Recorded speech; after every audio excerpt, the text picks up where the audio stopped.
a new poll shows that more than 70% of Americans surveyed support temporarily suspending federal and state gas taxes. Joining us now to discuss all of this is Lauren Fix. She's a Newsmax columnist, also Car Coach Reports sector analyst for automotive energy trends. And Lauren, great to have you here. First off, I just got to get your take because a lot of people are talking about this temporary gas tax holiday. What's your reaction to this? Is this the best thing for consumers right now? No, it's actually not good. I know initially it sounds great. So you're looking at about a savings of about 18.4 cents a gallon for gasoline and 24.4 cents for diesel. Now, right off the top, just the discount sounds great to consumers. But even President Obama is against this because he thought as one, not as politically poor, but also bad for the economy.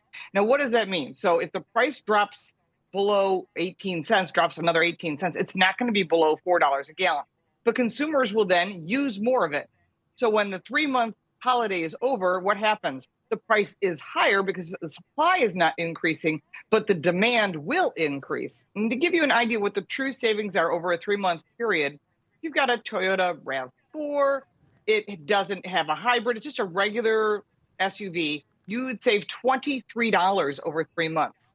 And if you said, I've got a Honda Civic, you'd be looking at a savings of $19.10 over 3 months total. And if you've got a diesel F-150, you'd be looking at a savings of $35.50, which is not a lot. And then so the alternate idea is, well, why can't the states drop this and the feds drop this? But states like Nevada, if they drop the federal tax, the state mandate says that they must match that loss of federal tax with state taxes. So the state of Nevada, anyone who lives there would not get a break at all.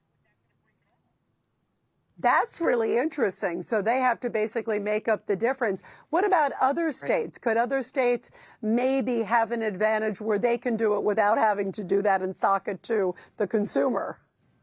Oh, I hear you and I agree. I know some of the counties here in New York State have dropped it while other counties have not. And what happened is, especially I'm in Erie County, which is near Buffalo, but Niagara County dropped their taxes. Erie County did not. So where's everyone going to fill up? We go to Niagara County and we save money, because we don't have the county tax, but we still have the state tax.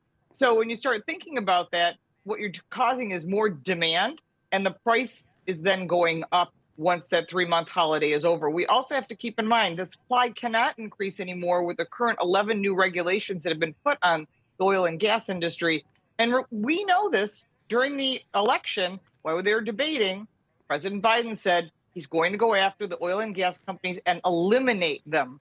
But what everyone forgets is literally everything you touch, your computer, your TV, your clothing, glass, medication, everything is processed with fossil fuels. So you cannot get away from them. They're literally a part of our lives, including those very cool looking EVs. Yeah, absolutely. And they are pretty cool. By the way, you mentioned Erie County. Of course, that's where the current New York governor, Kathy Hochul's from. How much of this is political? Because she's talked about the gas tax holiday for New York, but how much of it is politics just for different governors across the country? Oh, it's definitely political. If a state representative says, hey, we're going to drop this because we want to help our people, the fact is, when the prices get higher, they're all going to be in a bad position right about election time, because it'll be about September or October, just prior when people start early voting, which they do here in this state. Not every state has that. So that's going to be a problem. And when it comes to Kathy Hochul, I actually have met her quite a few times. She's from the Buffalo area, but many people from this area feel that she's turned her back on us because it's all about New York City and it's never about us. And that's true with like Chicago. The whole state feels like they've been left behind because of Chicago or some of the other large cities that are in red states, that the cities just tend to have the control or at least the voting power. And so that's why I tell everyone voting has consequences. No matter who you vote for, you need to vote, because if not, you're not allowed to complain. Because when gas prices are what they are, you certainly can't say, well, I'll just go buy an electric vehicle. Well, you can't find an electric vehicle because we have a supply chain problem. And then on the other side of that, electricity is up almost 20%. And then you're going to have double the cost for insurance.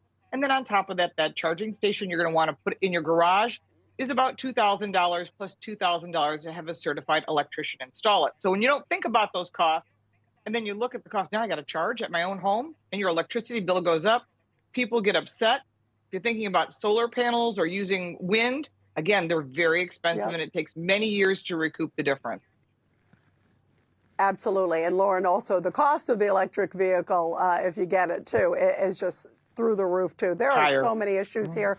Lauren, you're terrific. Thank you very much Thank you. for joining us. Such important issues. We appreciate it.